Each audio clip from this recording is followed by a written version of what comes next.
Hi guys, இன்னைக்கு வந்துட்டு நம்ம கருவாட்டு குழம்பு எப்படி செய்யறதுன்னு பார்க்கலாம். இது எத்தனை பேருக்கு பிடிக்கும்னு சொல்லி எல்லோரும் கமெண்ட் பண்ணுங்கள். எனக்கு ரொம்ப பிடிக்கும்.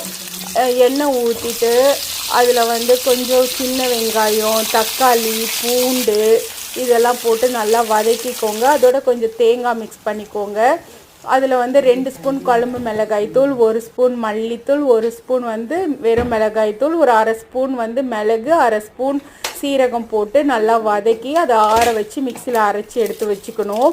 அதுக்கப்புறம் அதே கடாயில் கொஞ்சம் எண்ணெயை ஊற்றி கடுகு, வெந்தயம் போட்டு நல்லா தாளிச்சிட்டு அதோட வெங்காயம், பூண்டு இதெல்லாம் போட்டு நல்லா வதக்கி விட்டுட்டு கருவேப்பிலை, ஒரு 2 பச்சை மிளகாய் ஆட் பண்ணிக்கோங்க.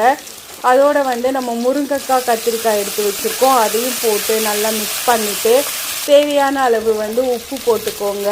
போட்டுட்டு புளி ஒரு லெமன் சைஸ் எடுத்து அதை நல்லா கரைச்சி அதோட ஊற்றிட்டு அதுக்கப்புறம் நம்ம அரைச்சி வச்சுருக்க மசாலாவையும் அதில் போட்டுடணும்.